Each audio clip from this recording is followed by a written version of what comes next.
report. Hanging at the fish report. Hanging at the fish report. Hanging at the fish report. For your latest news in high school sports, tune in to the fish report. Don't need no bed, don't need no pull. When you tune in to the fish report. Hanging at the fish report. Hanging at the fish report. You got Craig and TK and Heather D tuned in at the fish report. Coming to you live from Studio F in Russia, Ohio. It's the Fish Report Live Show with your hosts, Craig Fissinger and Ken Francis.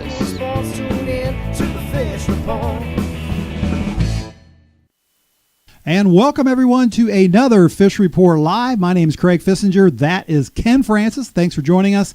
Back in our sound room tonight, it's TK and Heavy D running all the equipment. We'll check in with them a little bit later. And out in Studio R, Covey and Kearns back again for another week. Excited to hear what they have to say. Ken, another fun night on FRL, talking a lot of sports tonight. Yes, we are, Craig. Great to have TK Heavy D in the studio again. And Craig, you know, Covey and Kearns over there in Studio R, there's just been a lot of fun with them this year. So they know appreciate them guys coming in. Absolutely. But you're right. Big interview tonight. A lot of sports to talk about. Our interview tonight's going to be with Jacob Evans, the senior football star of the Bethel Bees. Really looking forward to talking to Jacob. He's riding his team to they've only got one loss this year, Craig. Phenomenal season they're having over there in the CCC. Can't wait to talk to him about what their postseason chances are like and who they got this upcoming week. Yeah, they're actually a lock for their first playoff appearance since 2001.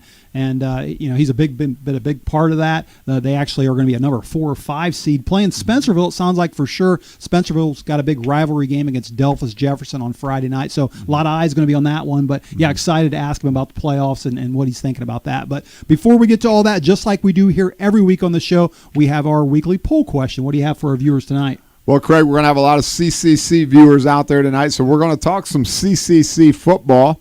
And speaking of quarterbacks from this conference, which one do you feel is having the best season? Is it Hunter Buckingham from Ansonia, Jacob Evans from Bethel, Cade Schwartzer from Covington, or Evan Short from National Trail? Of those 4 quarterbacks, which one is having the most successful season? Yeah, and if you're watching us on the Fish Report Live page on your computer or your phone, you can scroll down, help us answer tonight's poll question, and check the results. If you're watching us on NK Telco, TK is going to have those results for you at the end of the show. All right, Ken, let's get things started. And, a big week coming up in high school cross country. Last week we talked about districts. This week it's regionals, and they're running on the Levee Bank of Troy down there for the Southwest region, aren't they? Always a lot of fun, Craig. One of my favorite weekends in cross country is the Troy Regional. Some of the best talent in all of Ohio is there from Division I to Division IV because you bring down teams from the Shelby County League, obviously, all the way down to Cincinnati, and just some phenomenal talent. And this year again will not disappoint. Yeah, there's teams like you mentioned, Division I, II. You got Centerville. You got Mason, who's always going to state. It seems like every year, Tip in Division II. And like you said, a lot of those good teams, and they're in Division III. Some great individual talent as well, Craig. So I'm really looking forward to watching some of the, actually some of the fastest girls in the country will be running over there this weekend, I believe. Well, let's start out talking boys. I know last week you talked about boys at the district. It sounds like maybe more of the same coming in here at Troy. Yeah, it will be, Craig. We're talking Division IV boys, and from a team standpoint, Craig, you got to start off with the Fort Laramie Redskins. They're the defending state champions. They're really strong again this year. They're going to win the regional. It's theirs to lose. Expects Summit Country Day out of Cincinnati to challenge them a little bit. Houston is going to be there, I feel, grabbing one of them tickets for the following weekend to race over on Hebron. And the 4th spot, Craig, going to be a little tough there, maybe between Greene and Bethel. Probably Cedarville may get the nod there. But so, again, you're going to have a couple local teams for sure, I feel, in Fort Laramie and Houston punching their ticket to go over to Columbus the following week. Yeah, I agree. I think those teams will all be those 4 teams you mentioned. Well, the first 3 teams for sure, and then I think it's kind of a toss-up for that 4th team. But individual-wise, got any favorites? Individual, Craig, probably Max Pettit, the fast runner over there from Greenon, having a phenomenal season. I think he's heads and tails above everybody else over there in this particular race. But expect the 2 Fort Loramie boys. They've been up front all year. I think they're going to push him. I think they can hold the pace for well into over 2.5 miles into the race. But Tom Ballas, Jake Reithman, I feel are going to have phenomenal runs as well. And after that, you're going to see a lot of individuals coming in there. But like I said, as far as locals, those are probably the 2 best ones right there, and that would be Reithman and Ballas. Yeah, I saw Pettit run last week at the Cedarville course there in the district, and he was very strong. So I see more of the same this week. And both Joe Ballas and Jake Reithman running well. A kid from Legacy Christian did pretty well last week too, so he could be in that mix as well. But absolutely, it should be a lot of fun. In the girls' race, we've got more of the same in the girls. I think you've got the 8 top teams that came down from the Cedarville district are going to be there in Troy, as well as the 4 teams from the Westchester district.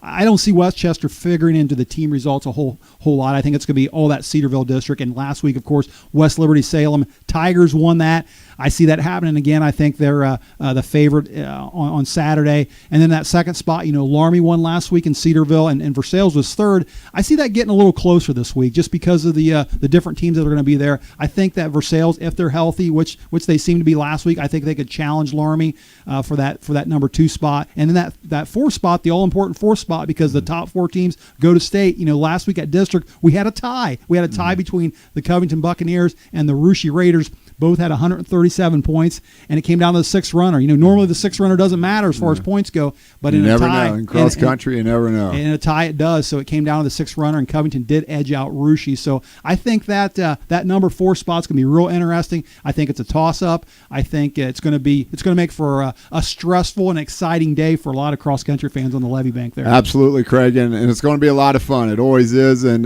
one thing that's going to come into play, I think, is the weather. Right now the weather forecast does not look very favorable. Probably the best time on Saturday to run is going to be the first race of the day because the weather's going to get worse as the day goes on. So I think it's Division 4 girls have the first race. Is that correct? Yeah, Division 3. Yeah. Division 3 girls have the first race of the day. So, again, I think the weather could play a factor into those runs. Yeah, one girl that looked really tough last week was the race winner, and that is the freshman from West Liberty. That's Caitlin Stapleton. I was actually at the 2-mile mark. I saw Caitlin as well as the sophomore from Catholic Central, Addie Engel, and then the junior from Bradford, Carmen Knapp. They were all together at that spot.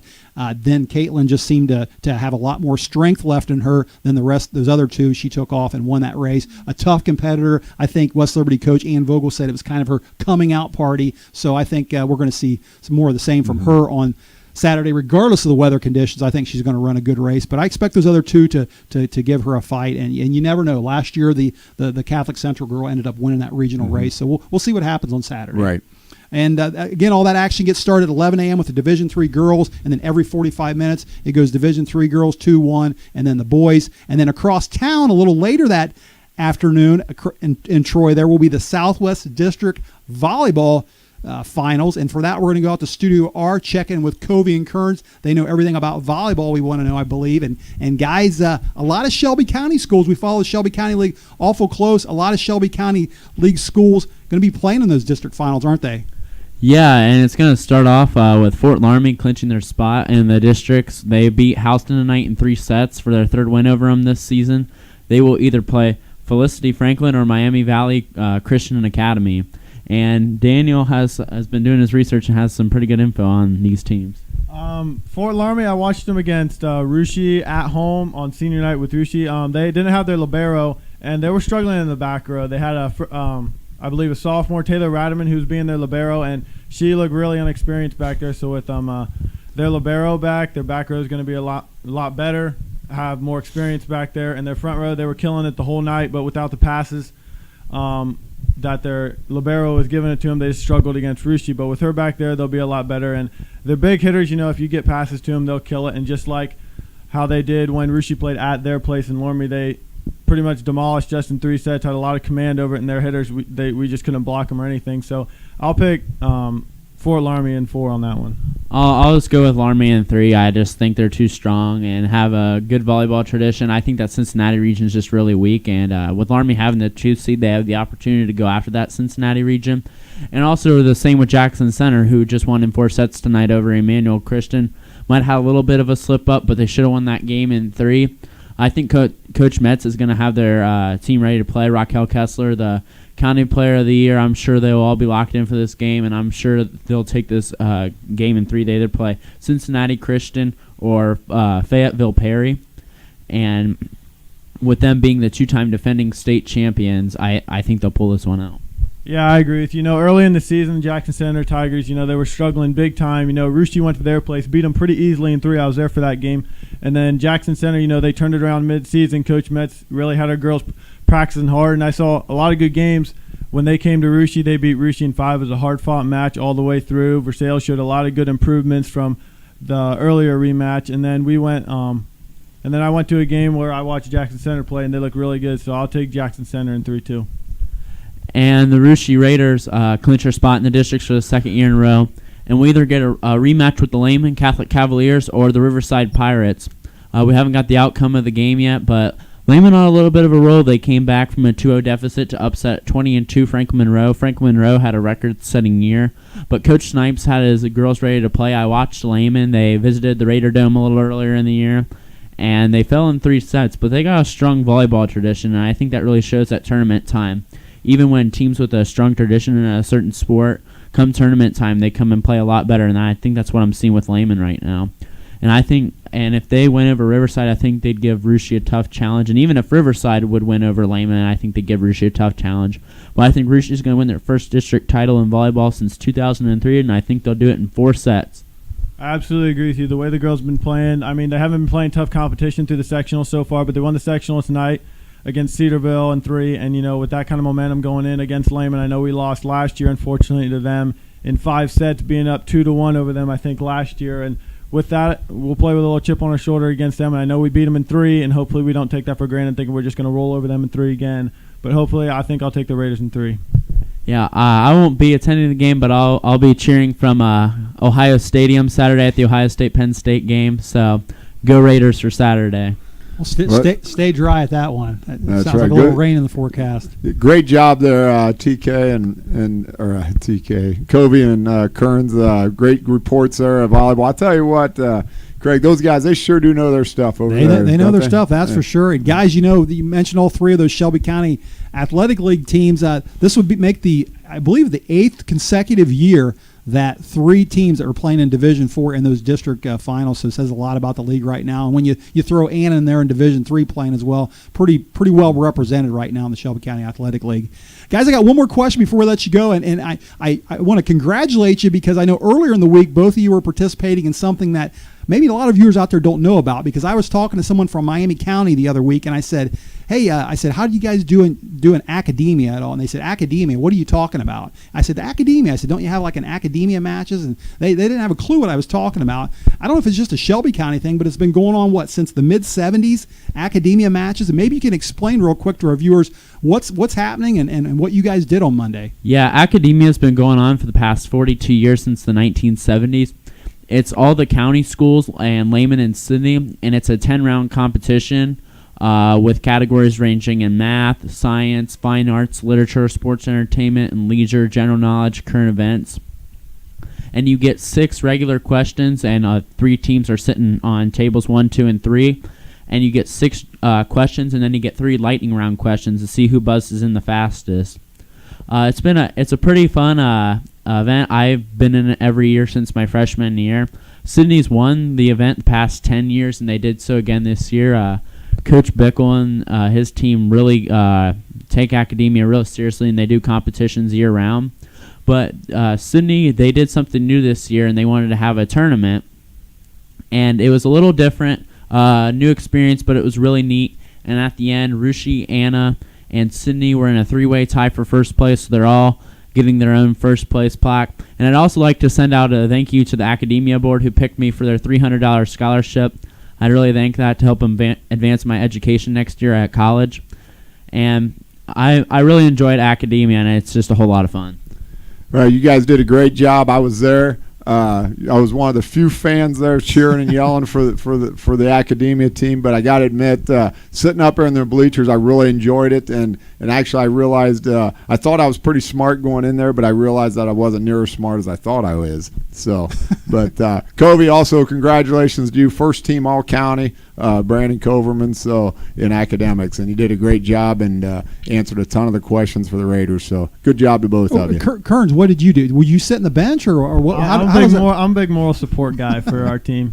Kobe, I heard you hold the academia record for fastest question. Yeah, we just have to ask Brad Francis for that one. I think he'd have the verification on that one. Mm-hmm. I agree with that. Kobe answered a question correct with one word. Yeah, it was a what was that again? It was a lightning round question, general knowledge, my junior year. And the first word was flow. And the answer was progressive. Kobe checked in with the word flow, and he said progressive. You should be on Wheel of Fortune. That would be a good show for you to get on. Maybe you could win a little cash doing that. All right. Maybe. Great stuff, guys. Well, listen, we're going to take a short break, but stay right there. When we come back, we're going to talk a little football, including that interview with the best quarterback in the Cross County Conference.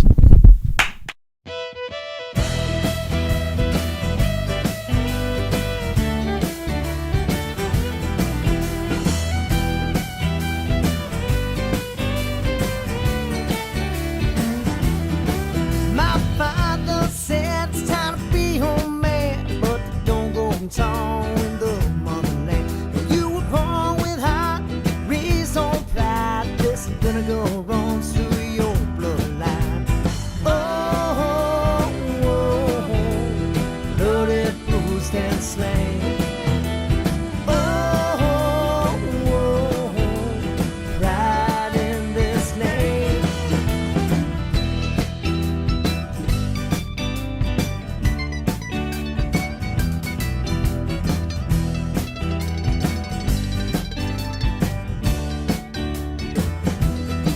Well, the skies run deep within this blue.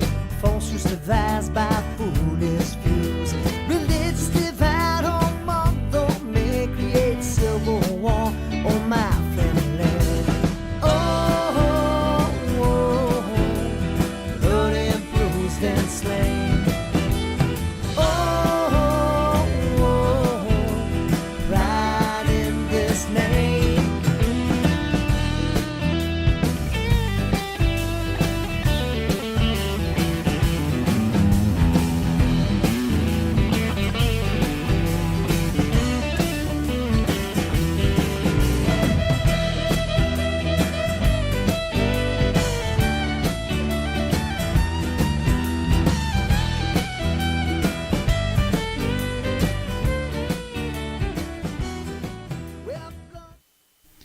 And welcome back to the second half of Fish Report Live. Before the break, we were talking some cross country, some volleyball, even talked a little academia. But we're going to change gears now and talk some football. And glad to say, we've talked a lot of different conferences on this show, Ken. Talked some MAC, we talked some NWCC, we've talked GWalk this year. Going to get over to the Cross County Conference this year. They play a lot of good football over there. And let's check out the standings for the first time this season and see where we're at heading into Week 10. Heading into Week 10, CCC standings, we got Miami East sitting alone there at the top at 7-0.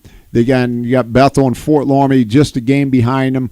Miami East has beaten both Bethel and Fort Laramie, and then Ansonia right there at 5-2 in fourth place. So competitive league, some good records up there near the top. Fort Laramie and Bethel did not play each other this year during the regular season. And so that's how they each of those teams there just have one loss, and Miami East was 0. So been a great league again this year, and it looks like the Vikings are going to win themselves a CCC championship this year. But a team that has challenged them all year, Craig, is the Bethel Bees, and we're excited to have their quarterback with us on the phone tonight. Yeah, one big reason for their success, of course, is Jacob Evans. Happy to have him live on the phone right now. Jacob, welcome to Fish Report Live, and thanks for joining us. Hi, thank you for having me. Well, listen, congrats on a great season so far. This is a Bethel team that is better than last year. Last year, you guys finished the season at 7-3, I believe, was the number 9 in the computer ranking, so you just missed out on the playoffs.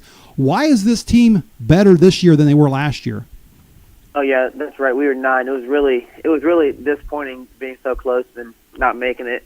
And I think this year, with just having us being 9 last year, it was just like, so we wanted it so bad this year to make the playoffs, and the whole team has really bought in. We got a bunch of new players at positions, and they all really have exceeded expectations. And our skill kids from this year to last year are vastly improved, and it's just almost a completely different team, except for the O-line and D-line from last year. And it's just great. We've all bought in. It's excellent.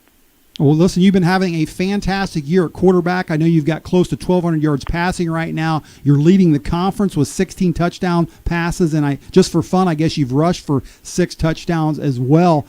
For viewers out there that aren't familiar with your team, besides yourself, who are some of your other B teammates that are having good seasons?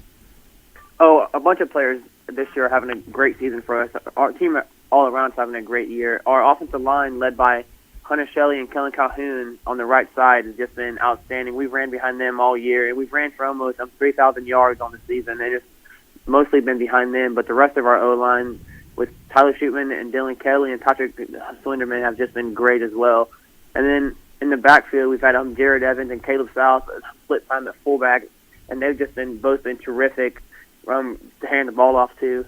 And then defensively, we have a safety who has 8 interceptions. I'm Travis Durst. He's been great back there helping me at corner. Jacob, hi, this is Ken Francis. Let's talk a little bit about your schedule this year. You play in the CCC, and the one blemish on your record this year is to a very good Miami East team. Tell us how Coach handled the loss and how it actually made you guys a better football team. Oh, yeah, that was a tough one. Going to the game, we thought we had an excellent chance of winning, and we didn't come out with the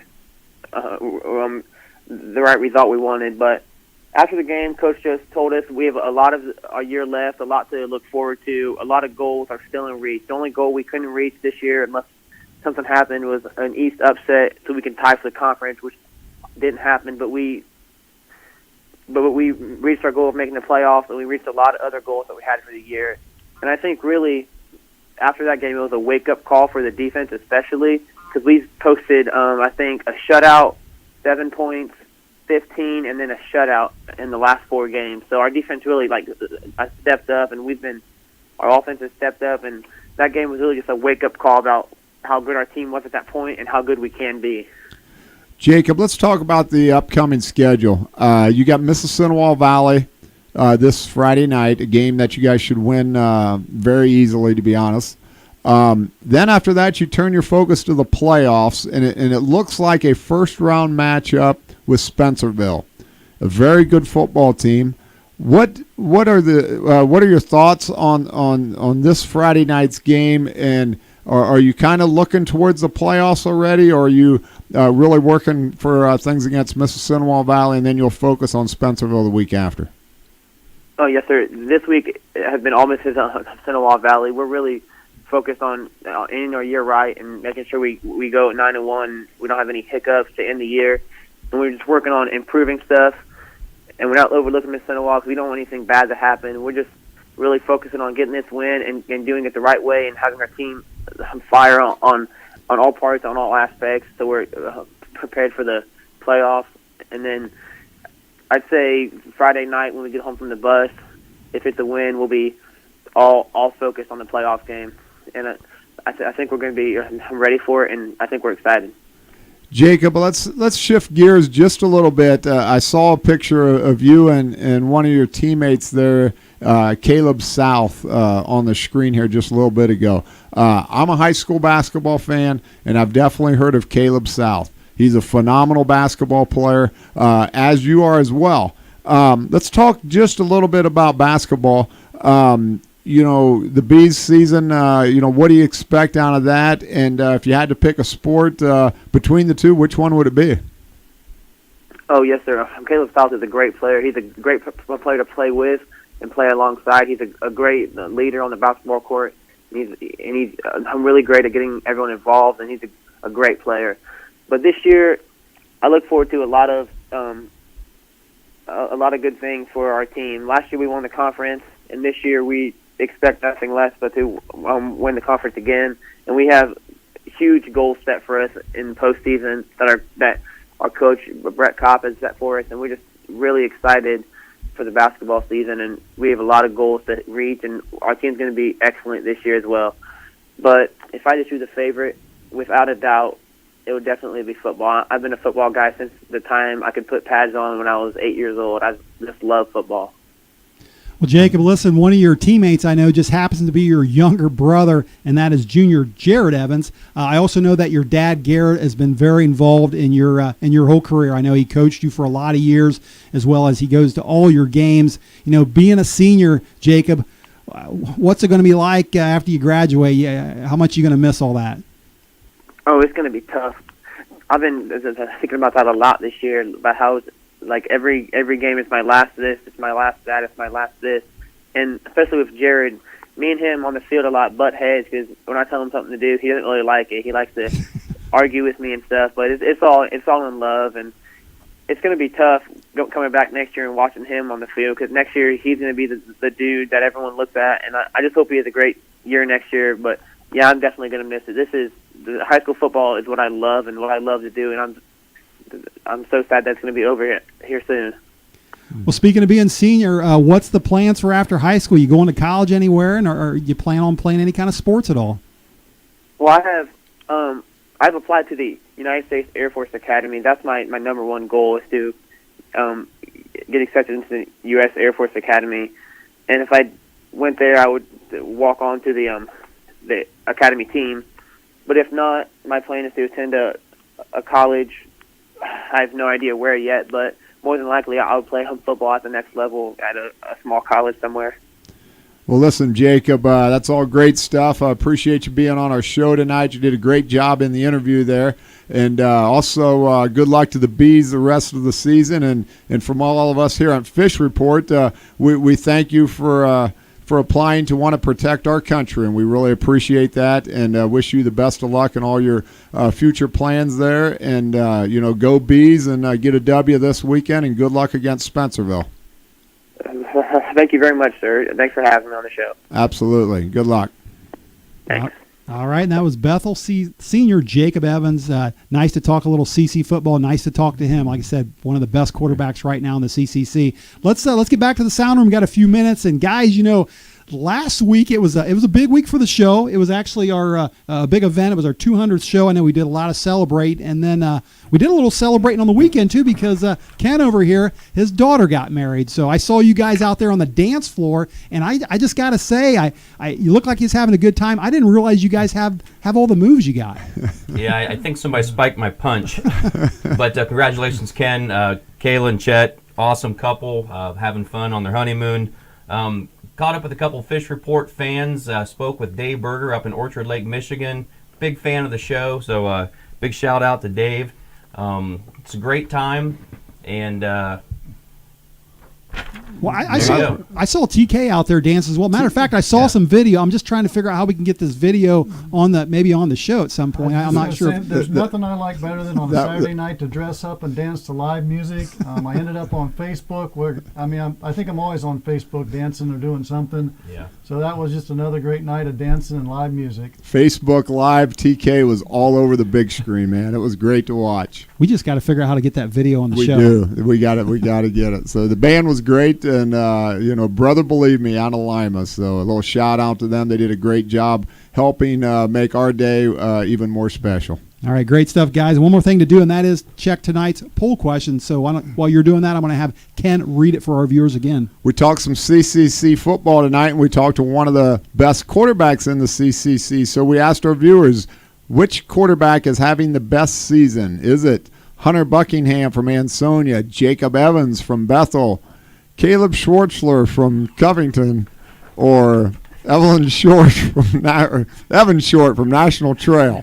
We got to get Ken a little bit more familiar with those CCC quarterbacks there. Of course, that's Cage Schmelzer from Covington having a great season. Well, we might have to get him, introduce him to Ken at some point. My eyes aren't that good. I can't see. TK, what do we got back there? Well, I've been peeking at the results throughout the show, and it was a pretty tight race for a while. But then I think Jacob has some buddies that got online here and stuffed the ballot box. He ran away with it in the end. 25 votes, or 61% of the votes for Jacob, and he runs away with it as the favorite for the best quarterback in the CCC. That's good stuff right there. He's having a heck of a year. A fitting winner for tonight's show, that's for sure. And I apologize to the guys' names that I mispronounced. Kate Schmelzer. I honestly could not read the screen good enough. All right, great stuff. And with that, we do want to say special thanks to our guest tonight, Jacob Evans, as well as the viewers out there for tuning in. Ken and I and the crew will all be back again next week, same time, same place. Until then, have a great rest of the week, and good night, everyone. Hanging at the fish report. Hanging at the fish report. Hanging at the fish report. Hanging at the fish report. For your latest news in high school sports, tune in to the fish report. Don't need no bed, don't need no pull. When you tune in to the fish report. Hanging at the fish report. Hanging